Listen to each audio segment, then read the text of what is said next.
Göbekli Tepe.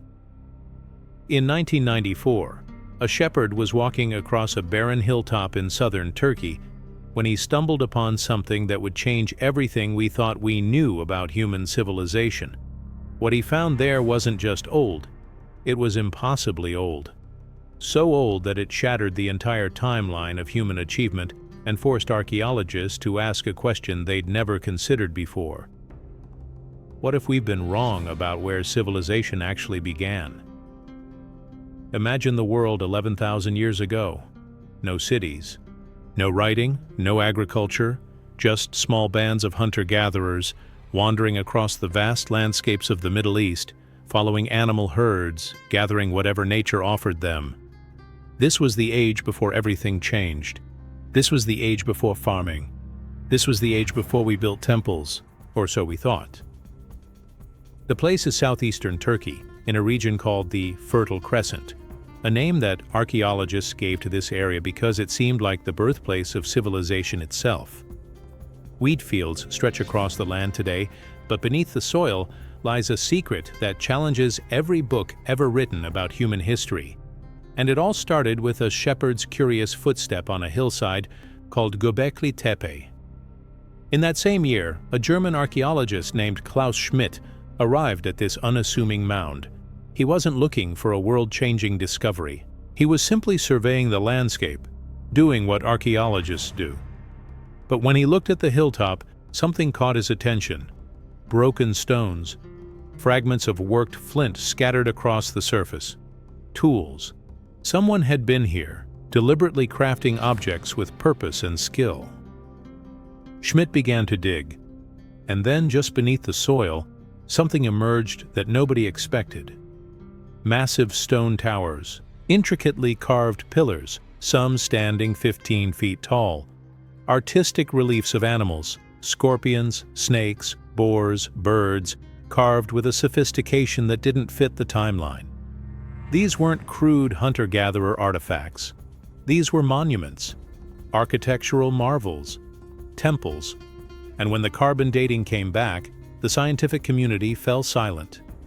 Göbekli Tepe was built around 9500 BCE, thousands of years before the pyramids, thousands of years before Stonehenge, thousands of years, and this is the staggering part, before agriculture even existed, before humans supposedly had the resources, the organization, or the reason to build anything this elaborate, before civilization, before everything. How was this possible? Over the next 2 decades, archaeologists would excavate only a fraction of this sprawling complex. What they found was almost too strange to comprehend. Göbekli Tepe wasn't a random settlement. It was a deliberate architectural achievement spread across a 22-acre hilltop. There were at least 20 temple structures arranged in careful circles, terraces cut into the earth, enormous T-shaped limestone pillars, some carved with intricate designs that suggest ritual or spiritual meaning.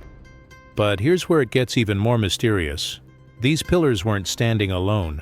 They were arranged in perfect circles, sometimes in pairs, and the animals carved into them, the scorpions, the lions, the boars, they were positioned with anatomical accuracy and artistic flair. Whoever built this understood perspective, proportion, and symbolic representation. These weren't the tools of people who were supposed to be just barely surviving day to day. The excavation revealed layers of different construction phases spanning nearly 1,000 years. That's 1,000 years of continuous use and rebuilding. 1,000 years of people returning to this one spot for a purpose so important that they kept coming back. The central pillars in the main temple chamber soared upward, and when Klaus Schmidt's team uncovered them, it became clear that this wasn't just a shelter or a storage facility. This was sacred ground. They found drinking cups made from stone. They found tools crafted with purpose and artistry. They found flint blades suitable for butchering animals. And they found something else, evidence that large communal feasts took place here. Bones of gazelle, wild boar, and other game scattered across the floors, suggesting that hundreds, maybe thousands of people gathered in one place at one time. The effort required to hunt, carry, and prepare that much food, it would have demanded organization, planning, leadership, authority. All of this existing before agriculture, before permanent settlements, before what we thought was civilization itself. And now the mystery deepens, because archaeologists have to confront a theory that challenges everything in the textbooks. What if we had civilization backwards? For over a century, historians believed that civilization emerged in a simple progression. First came agriculture. Farming created surplus food. Surplus food allowed people to specialize and settle in one place. Settlements grew into cities. Cities created the need for organization, for temples, for organized religion and hierarchy. Civilization emerged from agriculture. It was so logical, so clean, so obvious, that nobody questioned it. But Göbekli Tepe existed before agriculture. So what does that mean? Some archaeologists now propose a radical theory. What if the temples came first? What if people gathered at sacred sites like Göbekli Tepe for spiritual reasons, not practical ones? What if the deep human need for transcendence, for ritual, for connection to something greater than ourselves, what if that came before the need to farm? What if religion created civilization, not the other way around? Klaus Schmidt himself believed that Göbekli Tepe wasn't a settlement at all. It was a pilgrimage site, a sacred destination where people from across the region would travel, gathering together for ceremonies and rituals that probably lasted for weeks or months. During these gatherings, enormous hunts would be organized. The animal remains suggest coordinated, large-scale hunting requiring dozens of people working in tandem. Communal feasts would follow. There would be dancing, singing, and shared spiritual experiences. And then they would disperse, returning to their smaller camps and settlements, only to return again when the seasons changed. But there's still the question of how this even happened. How do you coordinate hundreds of people across vast distances with no writing, no permanent settlements, no established hierarchy? How do you convince people to volunteer massive amounts of labor to move and carve 50-ton stone blocks without the promise of permanent homes or stored wealth? What motivated them? The answer might be more human than we'd like to admit. Ritual, belief, and community. The same things that motivate us today. Yet not every archaeologist agrees with Schmidt's interpretation. Some argue that Göbekli Tepe could have been a settlement for a more permanent population than we initially assumed. Others suggest it was built by increasingly sophisticated hunter-gatherers who had found ways to store wild grains and create food security through other means. The debate continues, and new digs keep uncovering more questions. One of the most haunting discoveries came in recent years, evidence that Göbekli Tepe was deliberately buried, not destroyed by some catastrophic event, deliberately covered, filled in with tons of earth and stone in what appears to be a purposeful act. Why? Why would a community take the time and effort to bury their most sacred site? Some archaeologists believe it was a ceremonial closure, a way of ritualistically ending one chapter before moving into another. Others wonder if it was something darker, a way of containing something that needed to be hidden, preserved for a future generation that might need to find it again. And it stayed hidden for 10,000 years. Think about that for a moment. Think about the sheer weight of human intention and meaning concentrated in one place. For 1,000 years, generation after generation of people came to this hilltop. They brought their families. They told stories. They celebrated the mysteries of their existence. They sculpted stone and moved mountains, figuratively and literally, because something deep inside them demanded it. In our modern world, we tend to think of ancient people as primitive, limited, barely conscious of the world around them. But the people who built Göbekli Tepe saw the same stars you see. They felt the same emotions. They wondered about their place in the cosmos. They asked the same questions about meaning and mortality that we ask today. And when those questions became too big to carry alone, they built a place to carry them together. Göbekli Tepe represents something profoundly human, the need to transcend, the need to create something bigger than ourselves, the need to gather with others and say, yes, I feel this too. I see this too. I believe this too. It also represents humility, Because for thousands of years we told ourselves we knew the story of human history. We wrote it down, we taught it in schools, we built entire theories on it. And then a shepherd walked up a hill, and everything we thought we knew had to be rethought. The people who built Göbekli Tepe left no written record. They left no kings to memorialize them. They left no monuments with their names carved into stone. They built their temples. They left their mark. They used their lives for something that seemed to transcend personal ambition and individual legacy. And then they walked away, eventually allowing their creation to be buried beneath the earth. What could possibly motivate that kind of commitment? What spiritual vision was so powerful that it drove people to such dedication?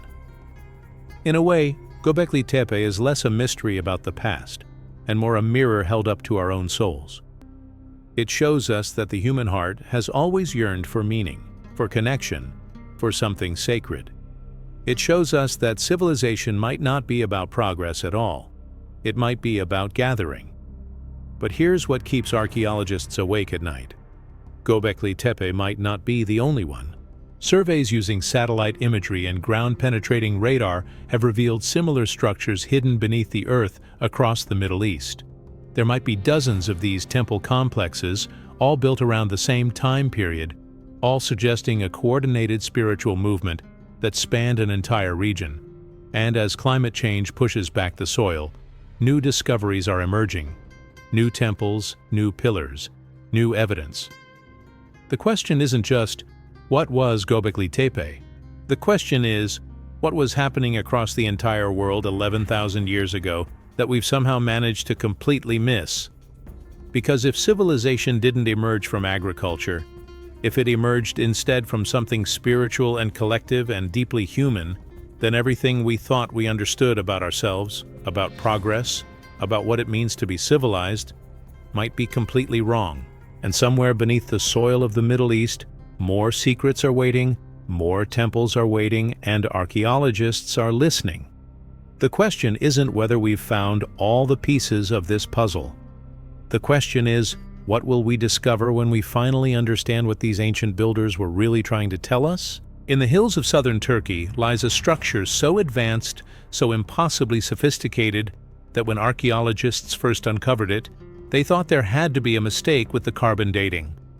The measurements came back the same way 3 times. The stone towers were real. The carved pillars were real. And they were built 11,000 years ago, thousands of years before humans were supposed to know how to build anything at all. But here's the question that keeps researchers up at night. How did they do it? Because what they built requires knowledge and technology that shouldn't have existed yet. And the answer might be far stranger than anyone imagined. Let's set the stage. The year is 9500 BCE. Humanity is supposed to be in the Mesolithic period, the Middle Stone Age.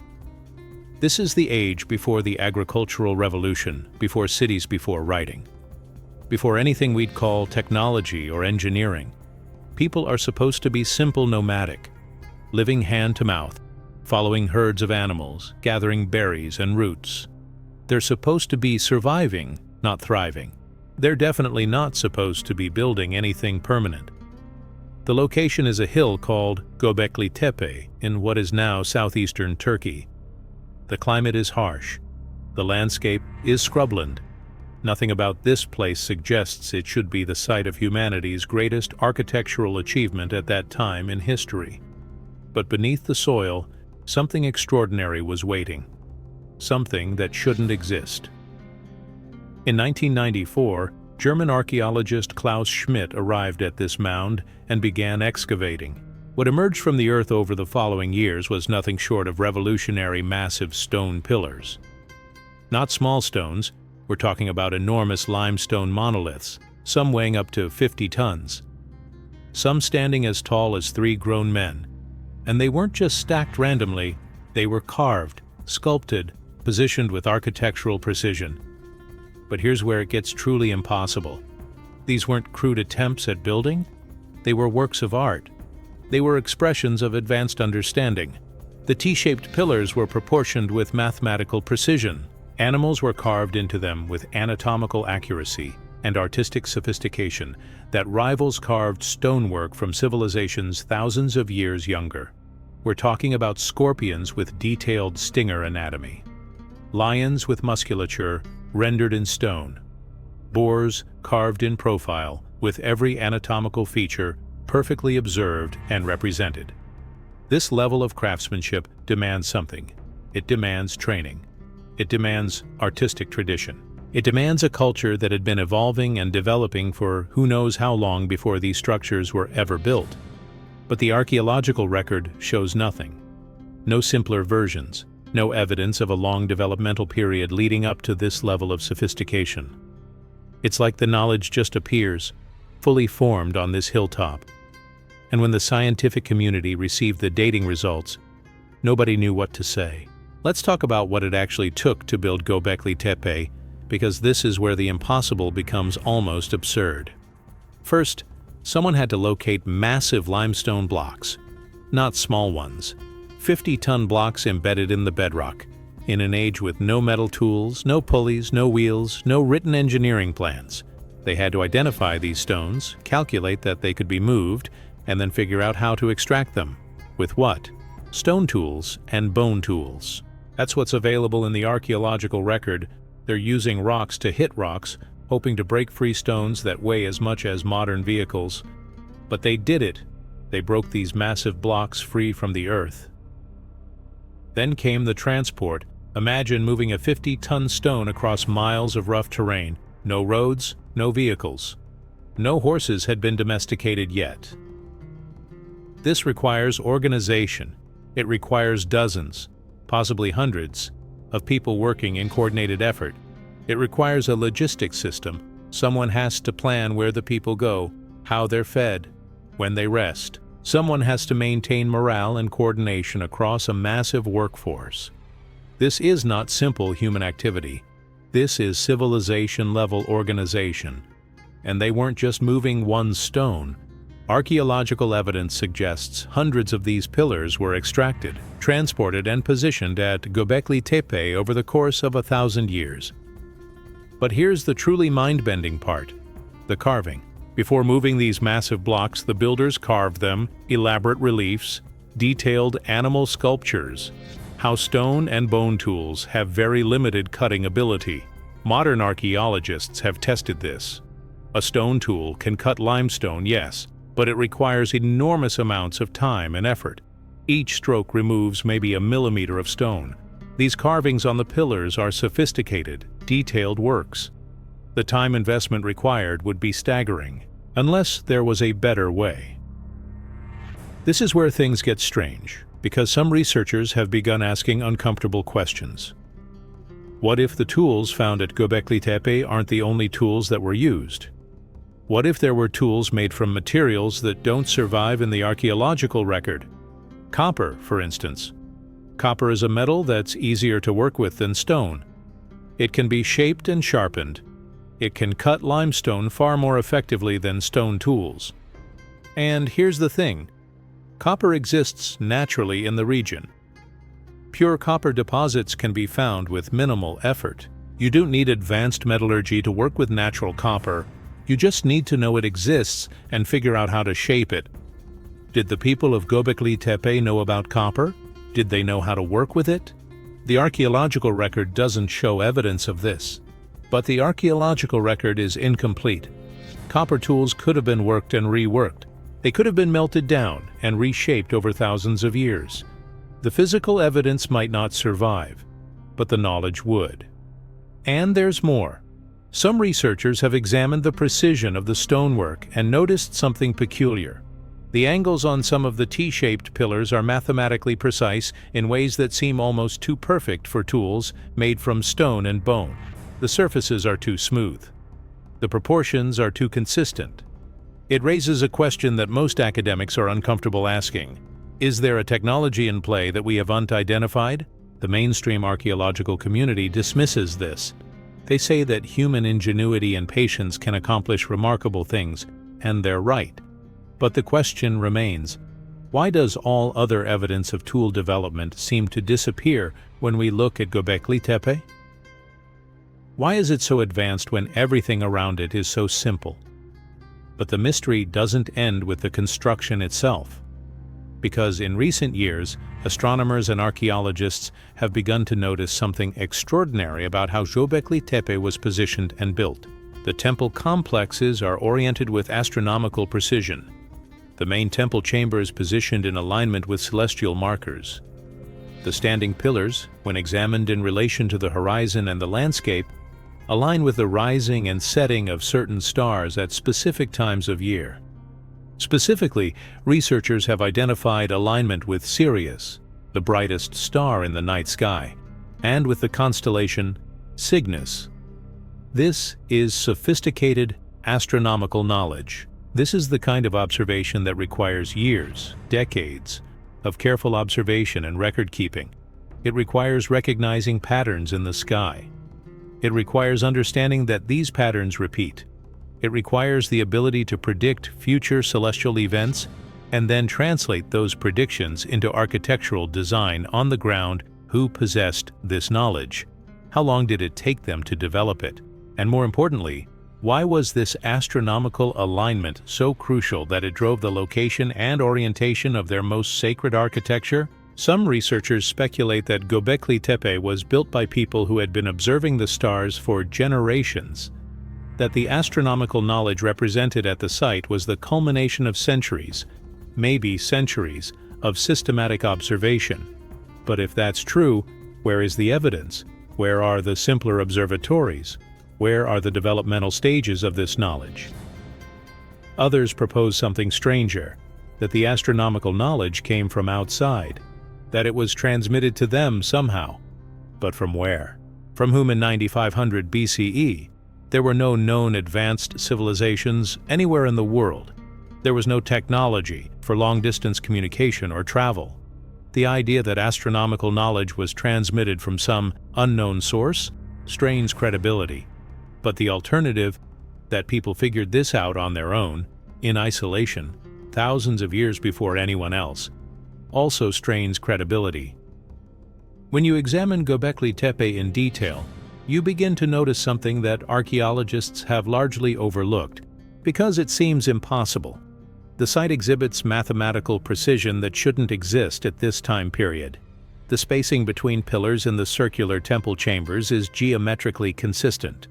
The proportions of the T-shaped monoliths follow mathematical ratios. The overall layout of the site, when viewed from above, suggests an understanding of sacred geometry, principles that ancient cultures used to encode spiritual meaning into physical space. The ancient Egyptians built their pyramids with mathematical precision thousands of years after Göbekli Tepe. The builders of Stonehenge, 5,000 years after Göbekli Tepe, also employed mathematical principles in their construction. But somehow, the builders of Göbekli Tepe achieved similar mathematical sophistication in an age when they supposedly had none of the knowledge that later civilizations possessed. How is this possible? How does a culture develop mathematical thinking without writing, without a system of notation, without a way to pass knowledge from generation to generation through written records? Some researchers point out that mathematical knowledge can exist in the culture through oral tradition, through ritual practice, through apprenticeship systems where master craftspeople train young people. And that's true. But it requires a very specific cultural infrastructure. It requires a society that values this knowledge enough to protect it and pass it on. It requires a hierarchy of knowledge and status. It requires people dedicated to preserving these secrets. In other words, it requires something we don't see anywhere else in the world in 9500 BCE. This brings us to perhaps the strangest mystery of all. What happened to this knowledge? Göbekli Tepe was used and rebuilt for roughly 1,000 years. Then, deliberately, it was buried, filled in with earth and stone. And then, silence. The knowledge apparently vanished. The architectural sophistication disappeared. The astronomical observations stopped being recorded. The mathematical principles seemed to be forgotten. And then, nothing like Göbekli Tepe appears anywhere in the world for thousands of years. Not until the pyramids in Egypt. Not until Stonehenge in Britain. Not until the Sumerian temples in Mesopotamia.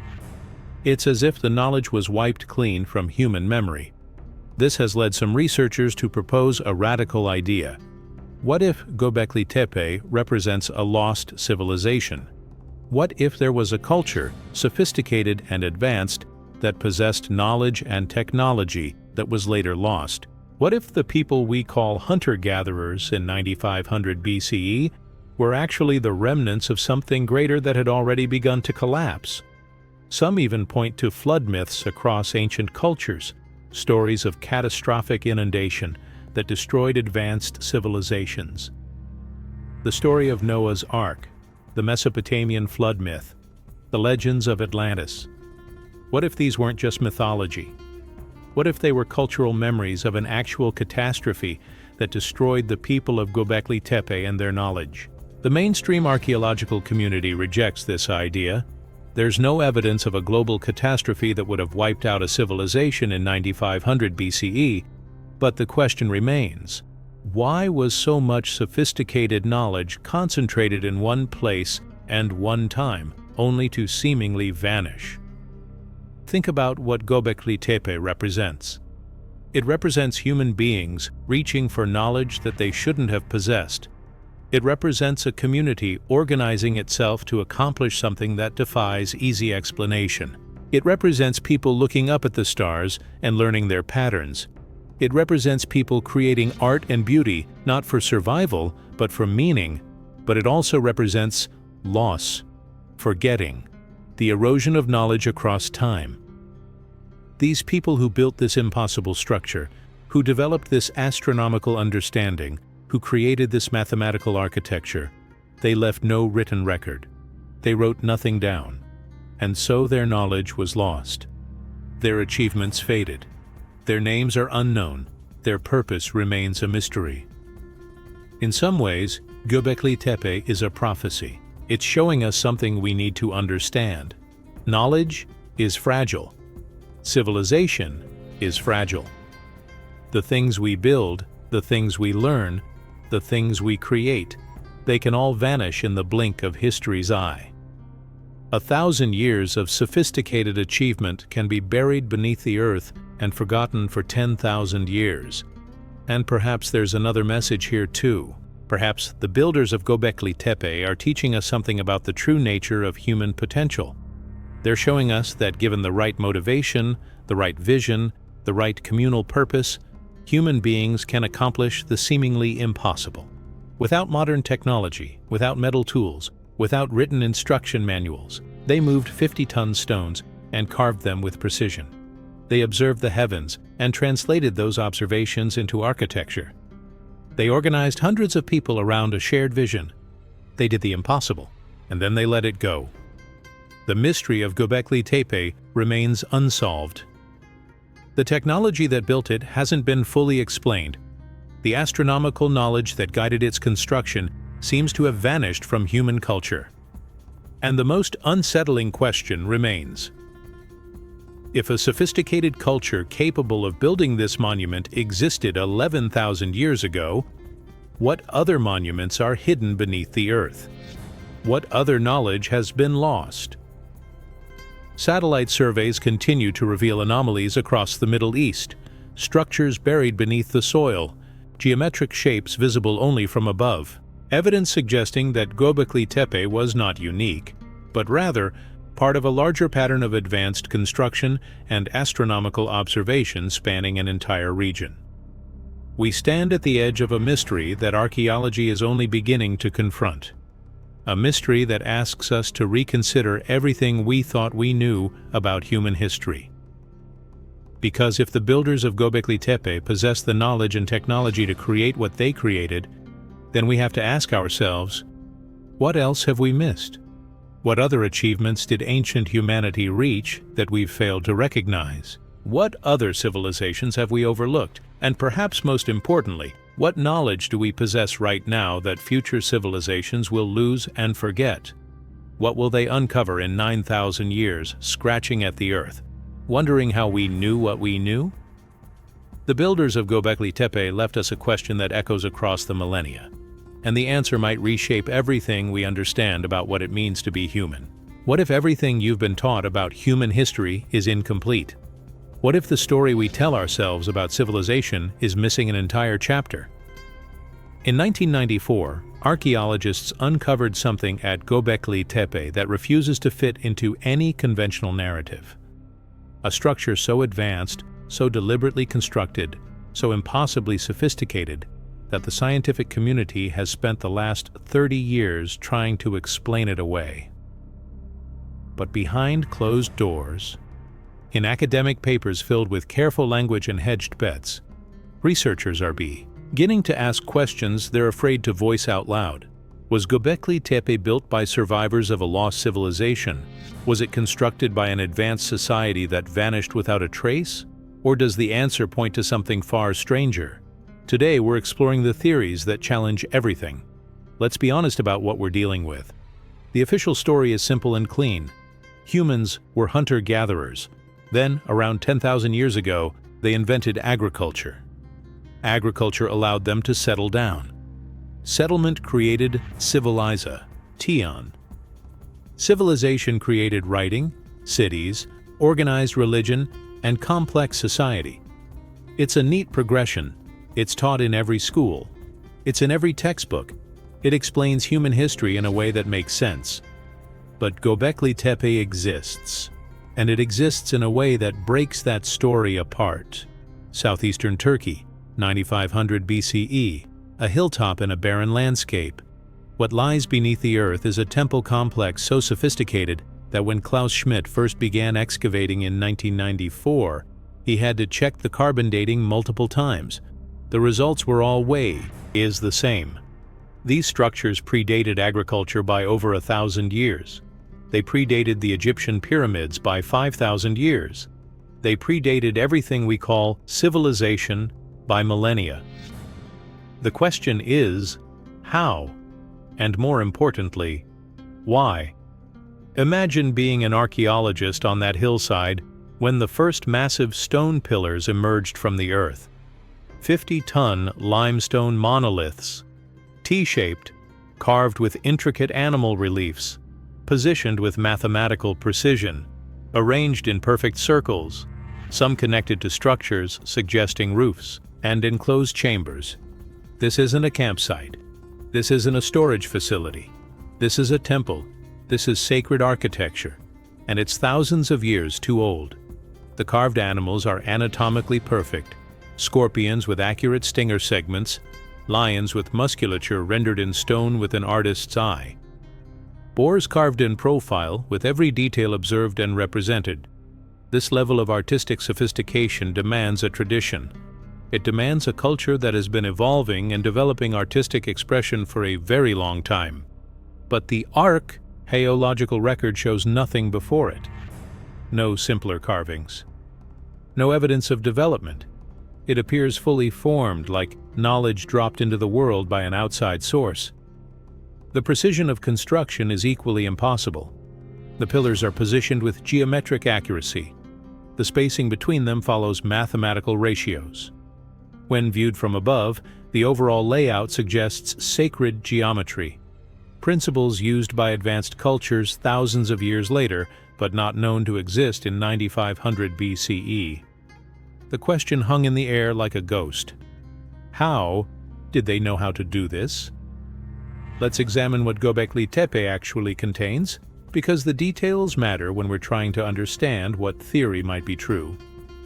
First, the construction itself. The sheer scale demands industrial-level organization. Moving 50-ton stones requires coordination. It requires a chain of command. It requires people dedicated full-time to the task, not hunting or gathering food. This means someone is feeding them. Someone is organizing them. Someone has the authority to direct their labor. This is not simple hunter-gatherer society. This is civilization. Second, the carvings. They're not random art, they're selective. Scorpions, snakes, lions, boars, birds. These are dangerous or significant animals. Some researchers believe they represent constellations. Others believe they represent spiritual or totem animals. But the pattern suggests intentional, symbolic meaning. Someone understood metaphor. Someone understood that carving an animal into stone could represent something beyond the animal itself. Third, the scale of human effort. Archaeological evidence suggests continuous use and modification for roughly 1,000 years. That's 1,000 years of people returning to this site. Returning for what? Returning for why? The scale of communal feasting suggests hundreds, possibly thousands of people gathering at once.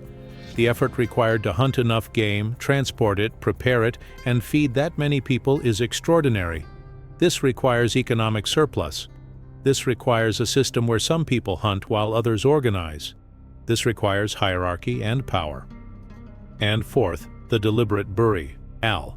At some point, we don't know exactly when, the site was deliberately filled in, not abandoned, not destroyed by natural disaster, deliberately covered, filled with earth and stones in what appears to be a ritualistic closure.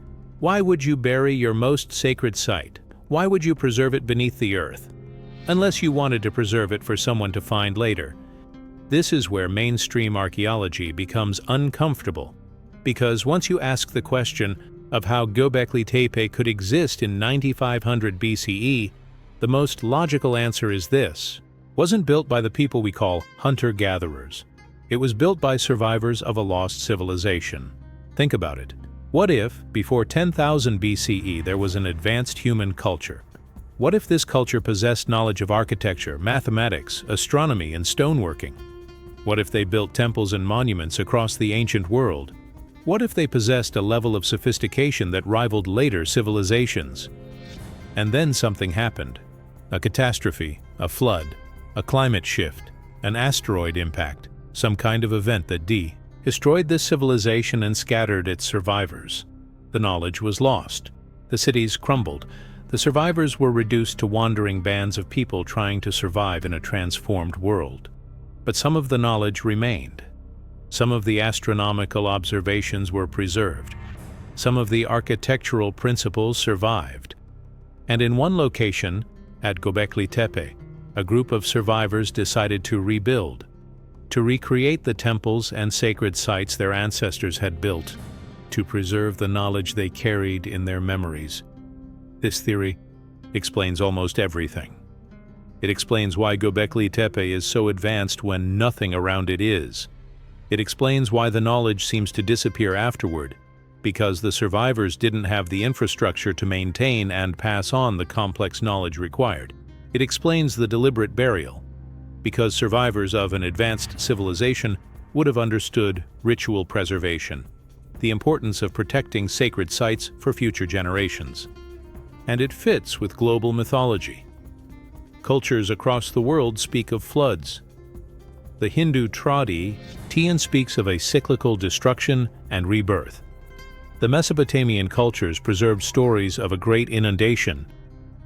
The Bible preserves the story of Noah and the flood. Indigenous American traditions speak of previous worlds that were destroyed. What if these aren't just myths? What if they're cultural memories of a real catastrophe that destroyed an advanced civilization? The mainstream archaeological community dismisses this theory. They say there's no geological evidence of a global catastrophe around 10,000 BCE that would have destroyed a worldwide civilization. But here's the thing. If a civilization was destroyed around 10,000 BCE, the evidence would be 10,000 years old. It would be buried beneath thousands of years of sediment. It would be fragmented and scattered. Finding evidence of it would be like trying to reconstruct a shattered vase from pieces scattered across a desert. Yet some researchers do point to evidence: changes in sea levels, climate shifts. The end of the last ice age created dramatic environmental changes. Was that the catalyst? Did climate change destroy an advanced civilization and leave survivors to pick up the pieces? There's another theory that overlaps with the lost civilization idea, but takes it further. What if Göbekli Tepe was built by survivors of a cataclysmic extinction event? Scientists know that around 12,800 years ago, just a few thousand years before Göbekli Tepe was built, something catastrophic happened to Earth. The Younger Dryas impact hypothesis suggests that a cosmic impact or series of impacts struck the planet. The result was a sudden climate shift. Temperatures drop, PED. Weather patterns changed dramatically. Megafauna began to go extinct. The woolly mammoth, the saber-toothed cat, the giant ground sloth, they all died out around this time. What if an advanced human civilization also existed at that time? What if that impact event wiped out most of humanity, leaving only scattered survivors? The survivors would have inherited genetic memories, cultural stories, and fragments of knowledge from their ancestors. They would remember that their ancestors had built great structures. They would remember that their ancestors had understood the stars. They would remember that their ancestors had possessed advanced knowledge. As they struggled to survive in the harsh post-impact world, some of these survivors would have gathered together. They would have pooled their remaining knowledge. They would have decided to rebuild, to recreate the temples their ancestors had built, to preserve the sacred knowledge before it was lost forever. This explains why Göbekli Tepe appears when it does, roughly 3,000 years after the extinction event. The survivors had time to gather, to organize, to remember. They're not trying to rebuild a full civilization. They're trying to preserve the sacred knowledge. The temple complex represents a last-ditch effort to maintain contact with their ancestors' wisdom. Some researchers point to evidence of advanced knowledge held by post-Ice Age humans, the precision of Göbekli Tepe's construction, the astronomical alignments, the mathematical proportions. If this knowledge was inherited from an older civilization, then it makes sense. These aren't people inventing these principles from scratch. They're people remembering principles their ancestors knew. Now, we enter the territory that mainstream academia really doesn't want to discuss. But the evidence exists, and the questions linger. What if Göbekli Tepe wasn't built by humans at all? What if it was built with outside assistance? Before you dismiss this out of hand, consider what we're looking at. We have a temple complex of such architectural precision that it rivals later civilizations. We have astronomical knowledge encoded into the very orientati, on and design of the buildings. We have artistic representations of animals that show a level of anatomical understanding that seems to exceed what a hunter-gatherer culture should possess. We have evidence of organization and coordination on a scale that shouldn't be possible without written communication or established hierarchies. What if advanced beings from outside Earth helped humans achieve this? Not as slaves building for alien masters, but as teachers. Sharing knowledge, guiding construction, showing humans what was possible. This theory isn't new. Ancient astronaut theorists have pointed to anomalies in ancient construction for decades. The precision of Egyptian pyramids, the engineering of Pumapunku in Peru, the alignment of Stonehenge with celestial bodies. And now, Göbekli Tepe adds to this body of anomalies, a site that seems to combine astronomical knowledge, mathematical precision, and architectural sophistication in a way that defies conventional explanation. Some researchers have suggested that certain symbols carved into the pillars at Göbekli Tepe might represent spacecraft or extraterrestrial beings. The T-shaped pillars themselves, some argue, could represent stylized figures or technology. The scorpions and other animals might be symbolic representations of something else entirely, perhaps star patterns or celestial phenomena. The mainstream scientific community dismisses this interpretation. They say the symbols are what they appear to be, animals and abstract designs meaningful to the culture that created them. But here's what makes the theory persistent. We don't actually know what Göbekli Tepe was for. We don't know what the symbols mean. We're interpreting them through our modern lens, but we could be wrong. What if the builders of Göbekli Tepe were trying to communicate something? What if the site itself is a message encoded in stone, meant to be understood by people thousands of years later when they had the knowledge to interpret it? What if Göbekli Tepe is a time capsule, left by beings who wanted future generations to know that they weren't alone? Perhaps the most intriguing theory is one that combines elements of all three: lost, civilization, extinction event, and extraterrestrial contact. What if an advanced extraterrestrial civilization visited Earth in the distant past? What if they taught humans the principles of architecture, mathematics, and astronomy? What if human civilization developed this advanced knowledge under extraterrestrial guidance? And then, what if a cataclysmic event, an extinction event, a cosmic impact, disrupted this knowledge transfer and left scattered survivors trying to preserve what they remembered? Göbekli Tepe, in this theory, represents the last stand of human knowledge before civilization had to restart. It's a memorial to ancestors who knew more. It's a message to the future. We were here. We knew these things. We understood the stars. This knowledge is precious. Preserve it. The builders of Göbekli Tepe would have been caught between two worlds. They would have inherited knowledge from ancestors who were more advanced than they were. They would have possessed fragmentary understanding of principles they couldn't fully explain. They would have been trying to hold on to wisdom that was slipping away. And so they built this temple. They carved these symbols. They encoded astronomical and mathematical knowledge into stone, hoping that someday people would look at what they built and understand. The site was then deliberately buried, perhaps as a ritual, perhaps as a form of preservation. The knowledge was hidden, waiting for the future. What Göbekli Tepe represents is something profound. It represents the possibility that we don't understand our own history, that there are chapters missing from the story we tell ourselves about human evolution and development. That advanced knowledge might have existed in the past, been lost, and then rediscovered or rebuilt. It represents survival against impossible odds.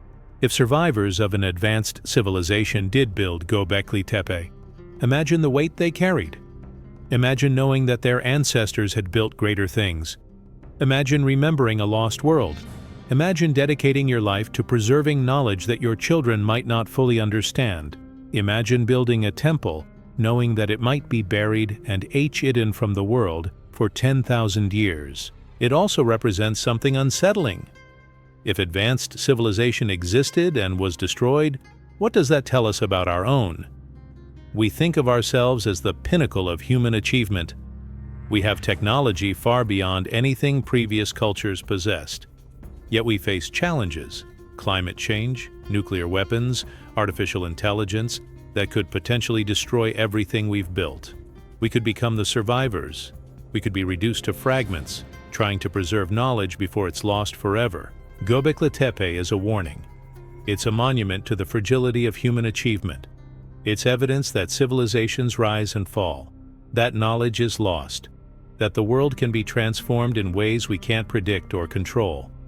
And it's a mystery that demands an answer. Because if Göbekli Tepe was built by survivors of a lost civilization, or by humans who received guidance from advanced beings, or as a memorial to knowledge that came before, then we need to find other evidence, other monuments, other clues.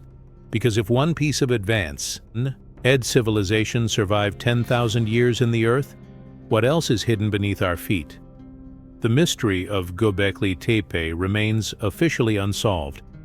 The mainstream archaeological community has settled on an explanation. Sophisticated hunter-gatherers organized themselves and built this complex using nothing but stone and bone tools and sheer determination. It's possible. It's plausible. It's taught in universities. But it doesn't answer all the questions. It doesn't explain the astronomical precision. It doesn't explain the sudden appearance of sophisticated artistic knowledge. It doesn't explain why 1,000 years of occupation was followed by deliberate burial and then silence. And so the theories persist. In academic papers and graduate dissertations, careful scholars use cautious language to suggest alternative possibilities. In private conversations at archaeological conferences, researchers admit uncertainty. In published work, phrases like "further investigation is warranted" and "alternative interpretation should be considered" hint at doubts about the official narrative. Satellite surveys continue to reveal similar structures buried across the Middle East. structures that suggest Göbekli Tepe was part of a larger pattern, a coordinated effort, a shared vision spanning a vast region. If that's true, then we're looking at evidence of civilization-scale organization in an age where civilization supposedly didn't exist. And new excavations continue. Each year, more pillars emerge from the earth. Each year, new theories are proposed, and each year, the mystery deepens. Because the truth is this: we don't know at Göbekli Tepe really is. We don't know who built it or why. We don't know what knowledge it represents or where that knowledge came from. We have theories, we have guesses, we have interpretations filtered through the lens of what we think we know about human history. But underneath all of that is something simple and profound.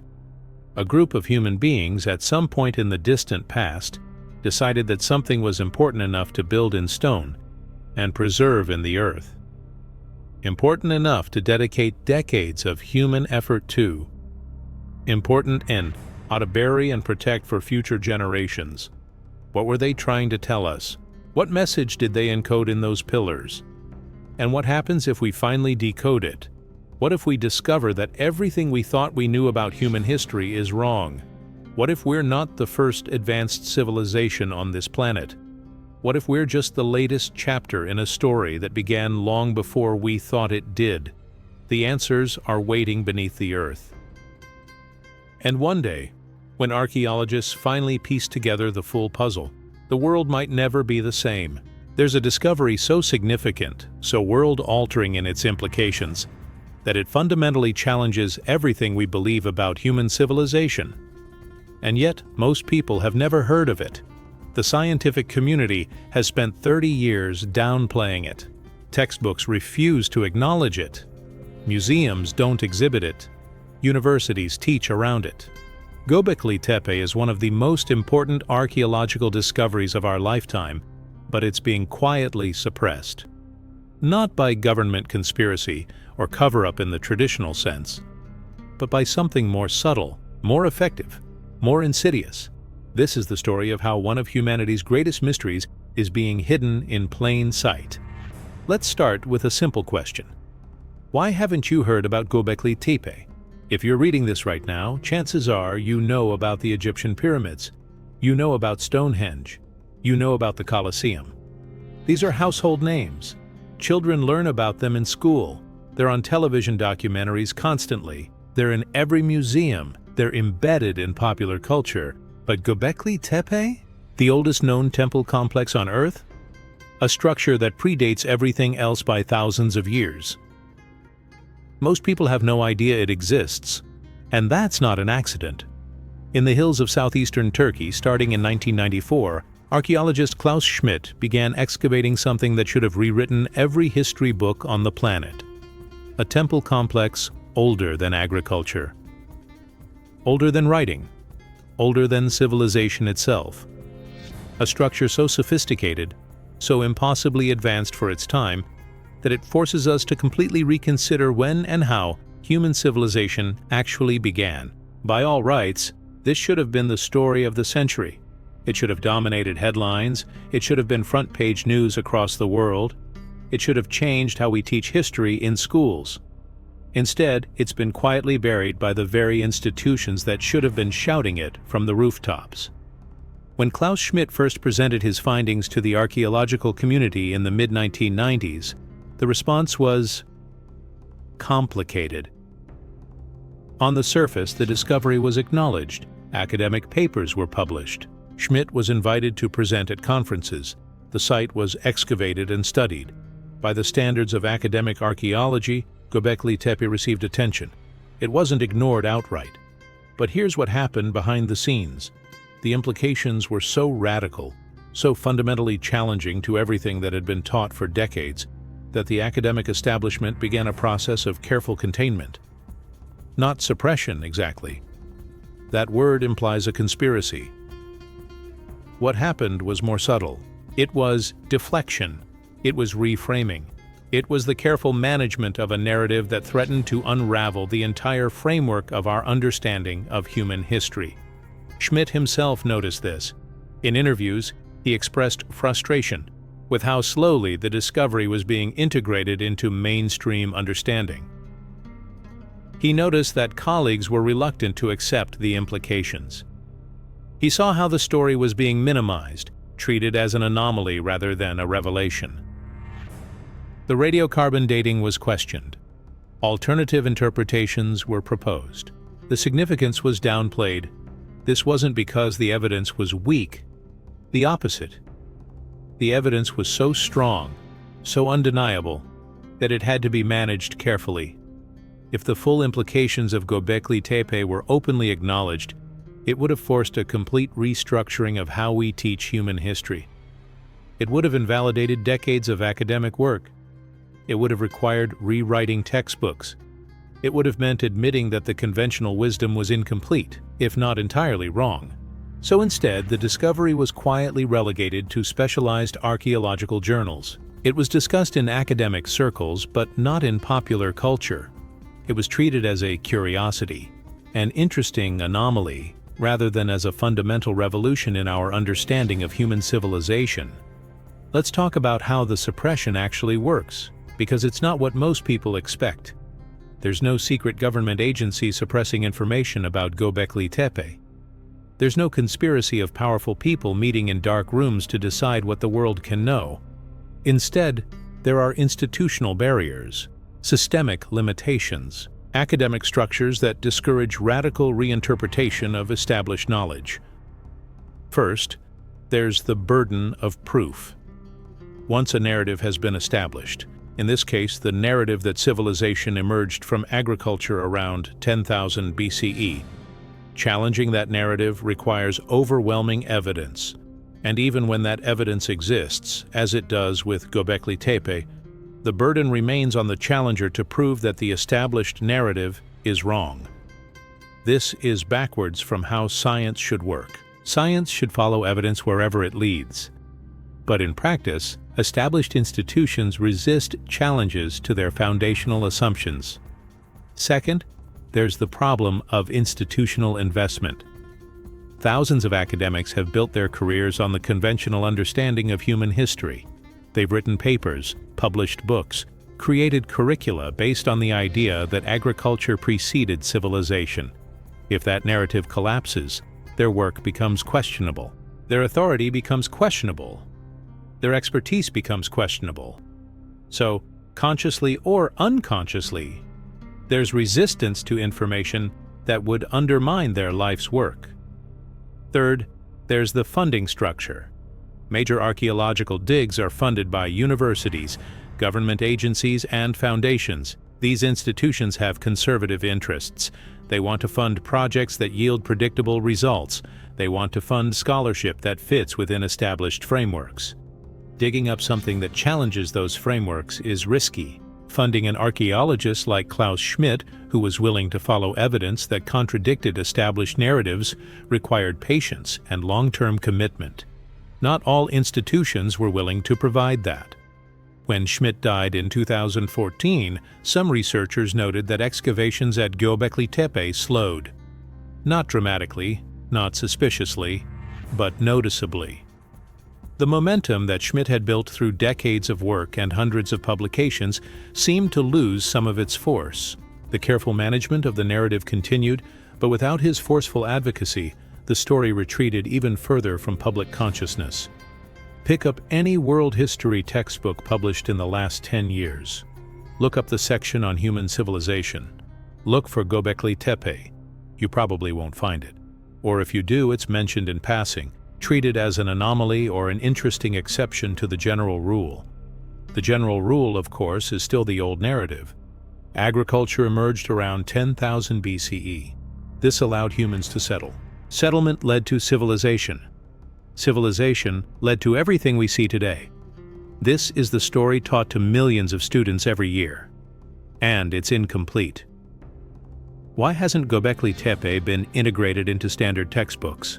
According to textbook publishers and educators, there are several reasons.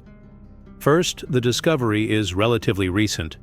Textbooks take time to update. This is partially true, but it's also convenient. 30 years is a long time in academic publishing. If something hasn't been integrated into textbooks by now, it's a choice, not a timeline issue. Second, educators argue that Göbekli Tepe is too specialized, too technical, too controversial for general audiences. It's better suited for upper-level university courses than for high school history classes. This might be reasonable, except that we teach speculative theories, competing interpretations, and complex ideas to high schoolers all the time. We teach about quantum mechanics and relativity. We teach competing theories about the origin of the universe. But somehow, Göbekli Tepe is too complex. Why? Because it challenges the established narrative. Third, and most tellingly, educators say there's simply not enough time in the curriculum to cover everything. High school history is already packed. We can't add new material without removing something else. So the question becomes, what's more important? Knowing that humans were organized and capable of monumental architecture 11,500 years ago? Or maintaining the current structure of how we teach history? The textbook industry is controlled by a handful of large corporations. These corporations have conservative editorial boards. They're not trying to suppress information, necessarily, but they're also not trying to revolutionize how we understand human history. They're trying to produce textbooks that work in the current educational system. And the current system is built on assumptions that Göbekli Tepe challenges. When Göbekli Tepe does make it into the news, the framing is crucial. The story is usually presented as a curiosity, an interesting anomaly, a puzzle for archaeologists to solve. But the fundamental implications are downplayed. Consider how the discovery would sound if it were honestly presented. Humans built a massive temple complex with incredible precision and astronomical alignment 11,500 years ago, completely overturning our understanding of when civilization began, what humans were capable of, and possibly suggesting the survival of advanced knowledge from an earlier civilization. That's headline material that should dominate news cycles for months. Instead, the story is presented like this. Ancient temple discovered in Turkey offers new insights into pre-agricultural societies. It's reframed as a modest addition to our knowledge rather than a fundamental challenge to our understanding. When major news outlets do cover Göbekli Tepe, the coverage is often accompanied by quotes from mainstream archaeologists explaining why it's not as significant as some people think. These quotes serve an important function. They reassure readers that the establishment has it under control, that the discoveries, while interesting, don't actually threaten the established narrative, that we can safely file this away as a curiosity rather than something that demands we restructure our understanding of history. Some researchers have noted that media outlets seem reluctant to explore certain angles of the Göbekli Tepe story. Questions about lost civilizations, extinction events, or advanced knowledge are typically dismissed or relegated to fringe media outlets. Mainstream media treats these interpretations as conspiracy theories or pseudoscience, even when they're being seriously discussed by legitimate scholars. Here's a hard truth about how academia works. There are gatekeepers. If you want your research published in a major academic journal, you need to go through peer review. Your work is read by other academics in your field who evaluate whether it meets the standards of the discipline. This is theoretically designed to maintain quality and rigor. In practice, it also maintains orthodoxy. If you're a young archaeologist and you publish a paper proposing that Göbekli Tepe suggests a lost civilization, or that it demonstrates advanced astronomical knowledge, or that it requires rethinking the entire timeline of human development, what happens? Your peers read your work, and if your interpretation deviates too far from established orthodoxy, they reject it. Your paper doesn't get published. Your career gets a little harder. You learn to be more careful with your interpretations. This creates a system where only certain interpretations survive to publication. Only certain narratives get amplified. Only certain voices are heard. It's not a formal conspiracy. It's a system that naturally selects for conformity. Klaus Schmidt had the courage and the standing to push against this system. He had decades of experience. He had accomplishments that gave him credibility. He could publish radical interpretations of Göbekli Tepe because his reputation was strong enough to survive the pushback. Younger archaeologists don't have that luxury, so they learn to present their findings in ways that don't fundamentally challenge the established narrative. This has a cumulative effect. Over time, the scholarly conversation around Göbekli Tepe gets more and more conservative. The revolutionary potential of the discovery gets diluted. The story gets reframed into something safer, something that can be integrated into existing frameworks without requiring fundamental change. There are certain implications of Göbekli Tepe that the academic establishment seems particularly reluctant to engage with. Let's talk about why. First, the possibility of a lost civilization. If Göbekli Tepe was built by survivors of an earlier advanced society, then there would have been civilizations before our current understanding begins.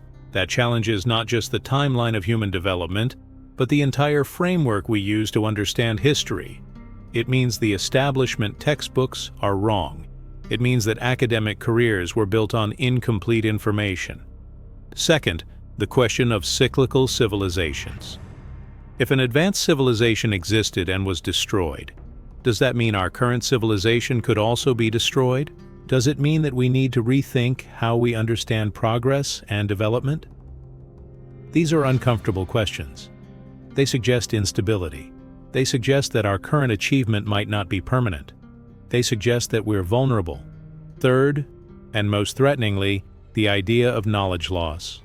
If advanced knowledge existed thousands of years ago and was lost, what does that say about our own knowledge? What happens if technological collapse occurs? What if future generations lose access to our libraries and our internet and our recorded knowledge? These questions have uncomfortable implications for how we structure our society. Fourth, there's the question of what this means about human potential. If people in 9500 BCE, with stone tools and no writing, could organize themselves to build Göbekli Tepe, what does that say about our current society? What does it say about the things we think we can't do? It raises questions about hierarchy, organization, and what's actually necessary for human achievement. The academic establishment is comfortable discussing Göbekli Tepe as an anomaly to be explained. It's much less comfortable discussing what it might actually mean. One of the most telling signs of suppression is the funding pattern. When Klaus Schmidt first began excavating Göbekli Tepe, he had to scrape together funding from various sources. His work was groundbreaking but not well funded. Over decades, as the significance of the discovery became undeniable, funding slowly increased. Universities and international organizations began to provide resources. The excavation expanded. More people could work on the site. But consider what happens with other archaeological discoveries. When truly revolutionary artifacts are found, funding typically floods in. Museums compete to host exhibitions. Media outlets fund documentaries. Major institutions invest significant resources. But with Göbekli Tepe, the funding has been steady but measured. It's been enough to keep the excavation going, but not so much that it dominates popular consciousness. Compare this to other archaeological discoveries. When the Antikythera mechanism, an ancient analog computer, was discovered, it generated international attention and funding. When King Tut's tomb was opened, resources poured in. But Göbekli Tepe, which might be more significant than either of these discoveries, has generated a fraction of the attention and resources. Why? One possibility is that certain institutions prefer Göbekli Tepe to remain somewhat under the radar. A discovery this significant, if properly promoted and understood, could destabilize the current understanding of history in ways that are uncomfortable. Museums would have to exhibit it prominently. Universities would have to reorganize their curricula. Publishers would have to rewrite textbooks. It's easier to let it remain a specialized topic for academic archaeologists than to deal with the institutional disruption that would come from treating it as the revolutionary discovery it actually is. Think about what it means that one of humanity's greatest discoveries is being suppressed. Not through overt censorship, but through a subtle, systemic process of managing narratives, controlling access, and minimizing implications. Imagine if you made a discovery that fundamentally changed how people understood the world. Imagine trying to share that discovery, only to find that the institutions supposedly dedicated to spreading knowledge were actually discouraging its dissemination. That's what Klaus Schmidt faced. That's what continues to happen with Göbekli Tepe. There's something deeply troubling about this. It suggests that our institutions aren't actually dedicated to truth-seeking. They're dedicated to maintaining power structures. They're dedicated to preserving the authority of those who built their careers on previous understandings. They're dedicated to limiting disruption. And on a deeper level, it suggests that there might be other discoveries being suppressed in similar ways, other knowledge being managed, other truths being hidden not by overt conspiracy, but by systemic gatekeeping. If this can happen with one of the most significant archaeological discoveries of our lifetime, what else is being quietly relegated to obscurity? The suppression of Göbekli Tepe, its significance represents a failure of our institutions to pursue truth wherever it leads. It represents the triumph of institutional self-preservation over genuine knowledge-seeking. And it represents a warning about how powerful systems maintain themselves by controlling the narrative, not through force, but through the subtle management of what gets seen, what gets heard, and what gets remembered. Here's something that reveals the true nature of the suppression: the resistance to rewriting our understanding of human history. Every major historical event or discovery has required us to update our understanding. The discovery of DNA required us to rewrite biology. The measurement of cosmic microwave background radiation required us to rewrite cosmology. The discovery of plate tectonics required us to rewrite geology. In each case, the scientific community had to acknowledge that their previous understanding was incomplete or wrong. But with Göbekli Tepe, there's been resistance to doing the same thing. Yes, the site is acknowledged, yes, it's studied, but there's been a determined effort to explain it away, to minimize its implications, to fit it into existing frameworks rather than allowing it to transform our frameworks. Why is this discovery different? Why has the scientific community been resistant to the kind of fundamental rewriting that they've accepted in other fields? One possibility is that the implications are just too large. Göbekli Tepe doesn't challenge a single field of study. It challenges the entire narrative of human civilization. It challenges what we teach in schools. It challenges what we know about ourselves. That's a bigger disruption than most scientific revolutions. Another possibility is that there are institutional and financial interests invested in maintaining the current narrative.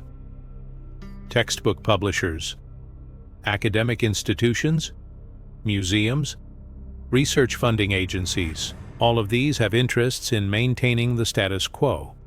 Rewriting human history would require changes throughout all of these institutions. But perhaps the deepest reason for the resistance is psychological. Humans resist information that threatens our sense of meaning and order. If we're not the pinnacle of human achievement, if our ancestors might have been more advanced than we believed, if civilization might have risen and fallen multiple times before, that raises uncomfortable questions about our own future. It's easier to maintain comfortable fictions than to face uncomfortable truths. The suppression of Göbekli Tepe's significance comes with a cost, not just for archaeology or history, but for human understanding itself. Every time we suppress knowledge or manage narratives to maintain institutional power, we diminish our capacity to understand ourselves and our world.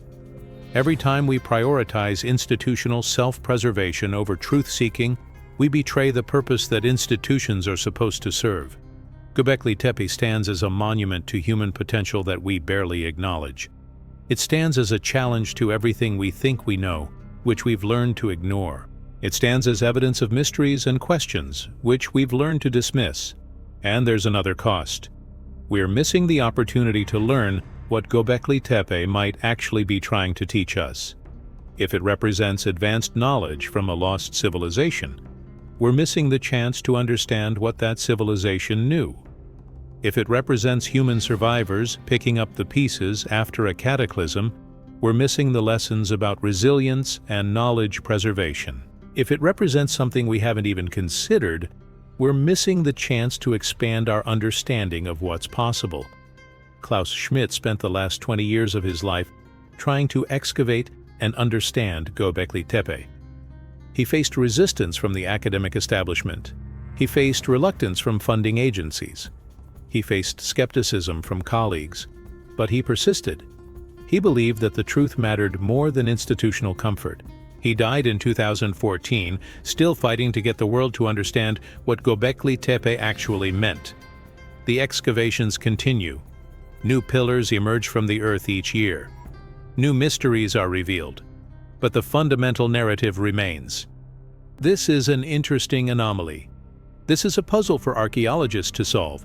This is not a revolution. This is not a challenge to everything we know. This is not world-changing, but it is. And somewhere in the academic and institutional establishment, people know it. They know that Göbekli Tepe contains implications they're not ready to deal with. They know that fully acknowledging its significance would require restructuring how we understand human history. And so they continue the quiet process of management, of gatekeeping, of carefully controlling the narrative. The question isn't whether Göbekli Tepe is being suppressed. The evidence of that is everywhere. In the textbooks that don't mention it, in the media coverage that downplays it, in the academic structures that resist its implications. The question is, how long can this suppression continue? How long can one of humanity's greatest discoveries remain buried in obscurity while it sits, literally and figuratively, in plain sight? And what will happen to our institutions when the world finally understands what we've been hiding from ourselves?